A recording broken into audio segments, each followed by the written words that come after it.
everybody, welcome to Trilogy Tech Talk. I'm Rena Santoro, and we are at the 2016 RSA conference in San Francisco. I'm here hanging out at the CipherCloud, and here helping me out is Willy Leichter. Willy, how you doing? Good. All right, I talked to, it is busy. Yeah. It's awesome. Earlier I talked to Encore, and we're going to touch base or go a little deeper about CipherCloud. Great. So, I know we want to talk about suspicious cloud behavior. So how do you guys spot that out? Yeah, so the big problem with the cloud is people just don't have visibility over what's going on. Okay. And it's such a wide open space now.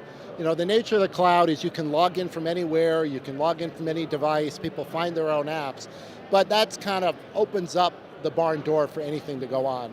So people want to know, are there large downloads of files happening, or is the same person logging in today from California and 5 minutes later from Europe? Things that, that would normally, within your own network, would trigger responses. But with the cloud, they don't have this kind of visibility traditionally in the past, so they've been blind to all this going on. All right, and let's talk about Salesforce. You guys mentioned Salesforce Sure. earlier, so please tell me a little bit more about that. So Salesforce is probably the biggest SaaS application. They're one of the pioneers here, certainly for businesses. And that's been probably the biggest app where we've done the most work. So a lot of organizations want to use Salesforce because it saves them money, it's scalable, it's so much better than an on-premise CRM system. But the problem is they're worried about the data they're putting there. It could be your personal information, it could be customer accounts, credit card numbers. So they're not comfortable having this data stored in the cloud, even though Salesforce is an excellent cloud. Because Salesforce isn't responsible for the data. If there's a breach, you're going to be the one in trouble. So what we're doing there is we're giving them the tools to actually protect this data, encrypt it typically, and keep the keys themselves. So the data is in the cloud encrypted, but no one else can access it, but the authorized people can do their jobs normally.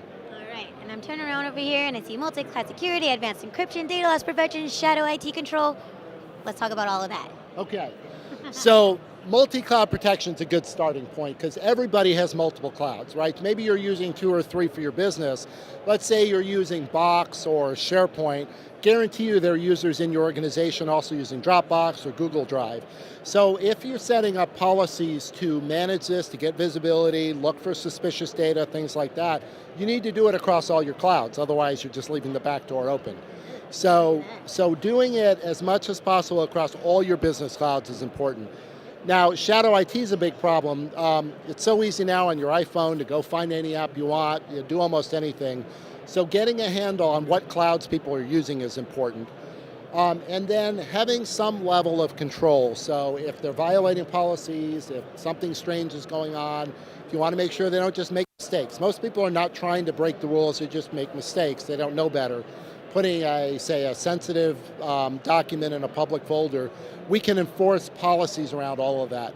And then finally, for your crown jewels, we can encrypt it so that no one else can get to it. All right, Willy, thank you very much for all the info that everyone is obviously paying attention to. And good luck with the rest of the show. Great, Thank you. Thanks a lot.